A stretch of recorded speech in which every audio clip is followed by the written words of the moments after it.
Hi, boys and girls. Now we're going to listen to a story, and this story is going to be longer than most of our stories we've heard so far.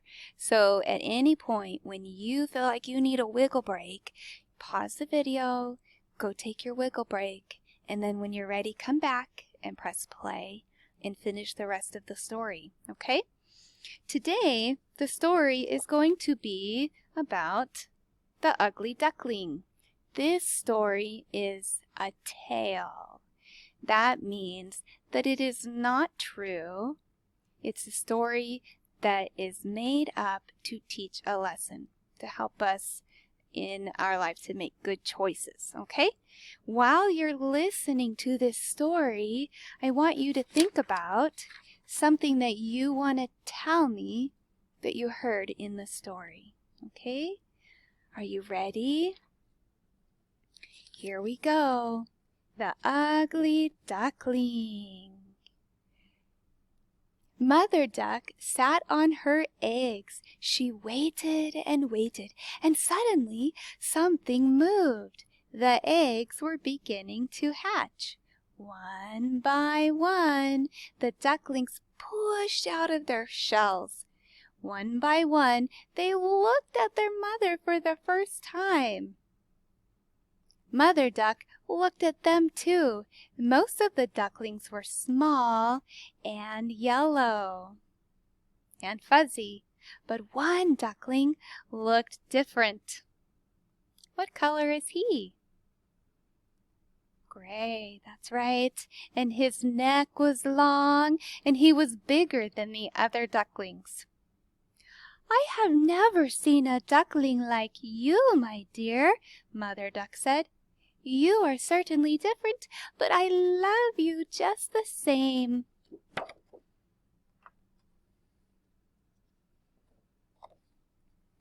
"Follow me, sweet ducklings," Mother said, and then she hopped in the pond, and the ducklings followed. Mr. and Mrs. Frog saw the ducks swim by. The two frogs were two proud parents of new baby tadpoles. "Mother Duck's new ducklings are as cute as our tadpoles, except for that last one," said Mrs. Frog. "You're right," said Mr. Frog. "That is an ugly duckling." They're talking about him. Mother Duck led the ducklings away. She did not want the ducklings to hear what the frogs said, but it was too late. The gray duckling had heard the frogs. "Is it true, Mother? Am I an ugly duckling?" he asked. "You are beautiful," Mother Duck said. You are big and strong, and you will surely do well. I am proud of all my ducklings. Don't listen to those silly frogs." The gray duckling wanted to believe Mother Duck, but it was hard. Everywhere he went, the animals reminded him that he was strange. "What an odd duck," they would say.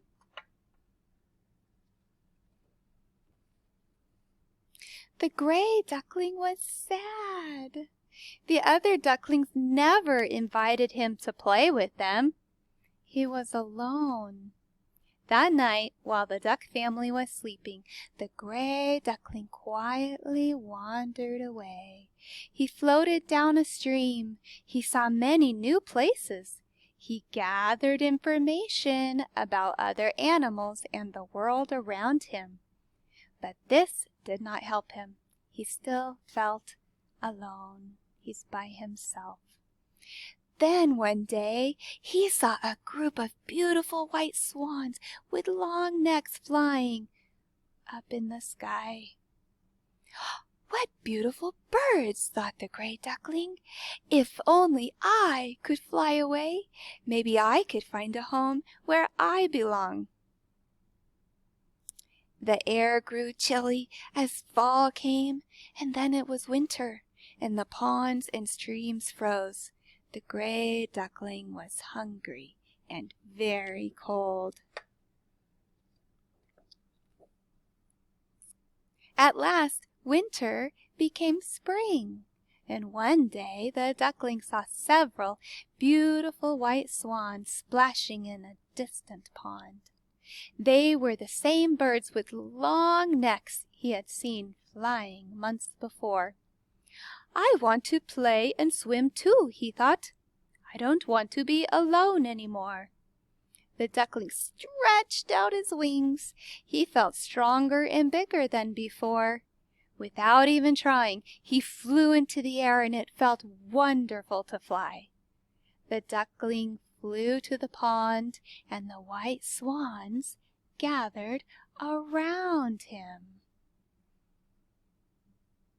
"I know I am ugly and different," started the duckling. "You are not ugly," said one of the swans. "You are beautiful, and we are here to welcome you." The duckling looked at his reflection in the pond, and for the first time he saw that they were right. He was beautiful, just like them. At last he had found the place where he belonged. So is he a duckling? Is he a duck? No, he's a swan. A swan is bigger than a duck. All right. Thank you for listening to this story. Take a break now and then click on the next video to see what your job is, okay? Bye.